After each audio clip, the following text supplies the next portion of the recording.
પાટણ કંસડા દરવાજા સ્થિત બહેરામુંગા શાળા ખાતે જિલ્લા રોજગાર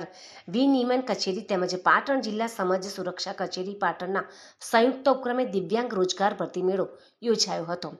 પાટણ જિલ્લાના બેરોજગાર વાંછુક ઉમેદવારોને રોજગારી મળી રહે તે માટે ખાનગી ક્ષેત્રમાં નોકરીદાતાઓ દ્વારા દિવ્યાંગ રોજગાર ભરતી મેળાના માધ્યમથી ભરતી કરવા માટે દિવ્યાંગ રોજગાર ભરતી મેળાનું આયોજન કરવામાં આવ્યું હતું। આ ભરતી મેળામાં ધોરણ 10-12 તેમજ આઈટીઆઈ ગ્રેજ્યુએશનની લાયકાત ધરાવતા ઉમેદવારોનો સમાવેશ કરવામાં આવ્યો હતો।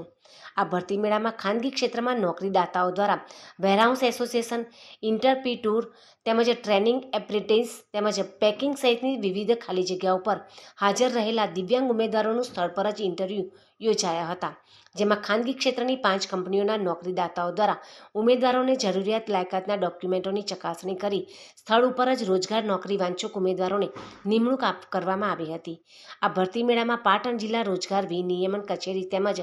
સમાજ સુરક્ષા કચેરીના અધિકારીઓ તેમજ કર્મચારીઓ ઉપસ્થિત રહીને ભરતી મેળાને સફળ બનાવ્યો હતો। આજરોજ જિલ્લા રોજગાર કચેરી પાટણ તથા જિલ્લા સમાજ સુરક્ષા કચેરી પાટણના સંયુક્ત ઉપક્રમે દિવ્યાંગ જોબ ફેરનું આયોજન કરેલ છે, જેની અંદર spun business private limited, Ford motor India private limited, Jio fresh organic Sidhpur અને અસાઈ ગ્રાસ પ્રાઇવેટ લિમિટેડ નોકરીદાતા તરીકે હાજર રહેલ છે અને અંદાજિત 1200ને અમે કોલ લેટર મોકલ્યા છે, તેમાંથી સારી સંખ્યાનો પ્રતિભાવ મળી રહેલ છે અને સારું એવું અહીંયા આયોજન થયું છે।